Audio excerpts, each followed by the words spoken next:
ಒಮ್ಮೆ ಒಬ್ಬ ಶಿಷ್ಯ ತನ್ನ ಗುರುವನ್ನು ಕೇಳಿದನು, ಗುರುವೇ, ನಾನು ಜೀವನದಲ್ಲಿ ಯಶಸ್ಸನ್ನು ಸಾಧಿಸಲು ಯಾವ ಮಾರ್ಗವನ್ನು ಹಿಡಿಯಬೇಕು?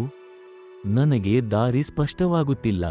ಗುರು ನಗುತ್ತಾ ಹೇಳಿದರು, ಬಾ, ನಾಳೆ ಬೆಳಗ್ಗೆ ನದಿಯ ತೀರಕ್ಕೆ ಹೋಗೋಣ. ಅಲ್ಲಿ ನಾನು ನಿನಗೆ ಉತ್ತರ ನೀಡುತ್ತೇನೆ. ಮರುದಿನ ಬೆಳಗ್ಗೆ ಇಬ್ಬರೂ ನದಿಯ ತೀರಕ್ಕೆ ಹೋದರು. ಗುರು ಶಿಷ್ಯನನ್ನು ನೀರಿನೊಳಗೆ ಕರೆದೊಯ್ದರು. ಶಿಷ್ಯನು ಆಶ್ಚರ್ಯದಿಂದ ಗುರುವನ್ನು ನೋಡುತ್ತಾ ಹೋಯಿತು. ನೀರು ಎದೆಮಟ್ಟಕ್ಕೆ ಬಂದಾಗ ಗುರು ಅಕಸ್ಮಾತ್ ಶಿಷ್ಯನ ತಲೆಯನ್ನು ಬಲವಾಗಿ ನೀರಿನೊಳಗೆ ತಳ್ಳಿದರು. ಶಿಷ್ಯ ತತ್ತರಿಸಿ ಉಸಿರಾಡಲು ಪ್ರಯತ್ನಿಸಿದನು. ಆದರೆ ಗುರು ಬಿಟ್ಟಿರಲಿಲ್ಲ.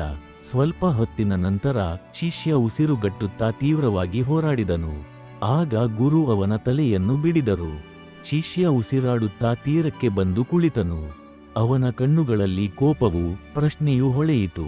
ಗುರುವೇ, ನೀವು ಹೀಗೆ ಯಾಕೆ ಮಾಡಿದಿರಿ? ನಾನು ಉಸಿರಾಡಲು ಕಷ್ಟಪಡುತ್ತಿದ್ದೆ.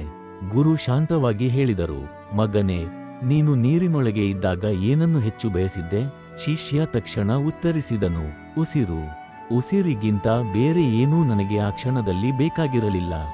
ಗುರು ತಲೆಯಾಡಿಸಿ ಹೇಳಿದರು, ಅದೇ ರೀತಿ ಜೀವನದಲ್ಲಿ ಯಶಸ್ಸನ್ನು ಸಾಧಿಸಲು ನಿನಗೆ ಆ ಮಟ್ಟಿನ ತೀವ್ರವಾದ ಬಯಕೆ ಇರಬೇಕು. ಉಸಿರಿನಷ್ಟು ತೀವ್ರವಾಗಿ ಬಯಸಿದರೆ ಯಶಸ್ಸು ನಿನ್ನನ್ನು ತಲುಪುವುದು ಖಚಿತ. ಆ ಬಯಕೆಯ ಜೊತೆಗೆ ಶ್ರಮ, ಸಹನೆ, ಶಿಸ್ತಿನ ಜೀವನ ಇವೆಲ್ಲ ಸೇರಿಕೊಂಡಾಗ ಮಾತ್ರ ಯಶಸ್ಸು ದೊರೆಯುತ್ತದೆ. ಶಿಷ್ಯನು ಕಣ್ಣೀರಿನಿಂದ ಗುರುವರ್ಯರ ಪಾದಗಳನ್ನು ಮುಟ್ಟಿದನು.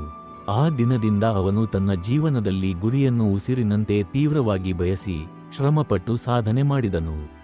ಈ ಕಥೆಯಿಂದ ನಾವು ತಿಳಿಯುವುದೇನೆಂದರೆ, ಯಶಸ್ಸು ಸಿಗಬೇಕಾದರೆ ಅದು ಉಸಿರಿನಷ್ಟು ತೀವ್ರವಾದ ಬಯಕೆಯಾಗಿ ಶ್ರಮ ಮತ್ತು ಶಿಸ್ತಿನೊಂದಿಗೆ ಬೆಸೆಯಬೇಕು.